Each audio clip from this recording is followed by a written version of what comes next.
Selamat ya sayang, selamat ya nak. Itulah ucapan orang tua dan keluarga yang terucap ketika anaknya dan istrinya keluar dari gedung The Sultan Convention Center usai ratusan aparatur sipil negara, ASN, PPPK tahap 1 di lingkungan pemerintahan Provinsi Sumatera Selatan formasi tahun 2021 hari ini, Rabu, 25/05, resmi dilantik.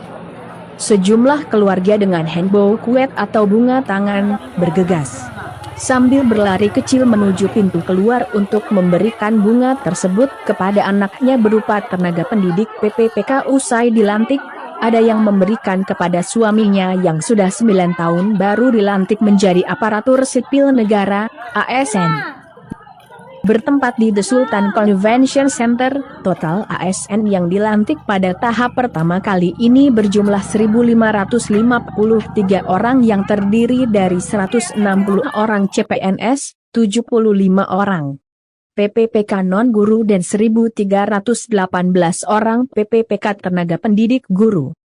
Gubernur Sumatera Selatan, Herman Deru yang hadir pada peresmian kali ini berpesan kepada seluruh ASN yang statusnya telah diresmikan hari ini supaya dapat menjalankan tugas secara optimal sesuai dengan tanggung jawab yang diembannya.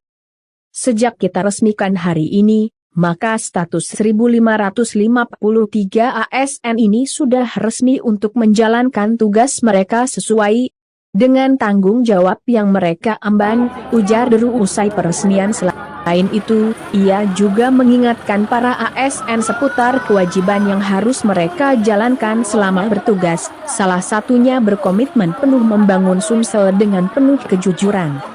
Para ASN juga saya ingatkan tentang kewajiban, untuk itu mari kita bersama-sama membangun Sumsel dengan penuh komitmen dan kejujuran, disiplin dan berintegritas, ucap Deru.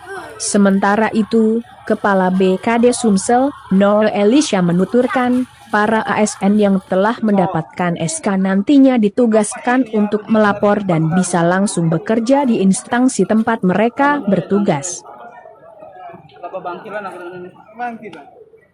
Para ASN yang sudah menerima SK nantinya bisa langsung bekerja di daerah tempat mereka bertugas, sedangkan di luar Palembang bisa langsung berangkat ke kabupaten kota masing-masing.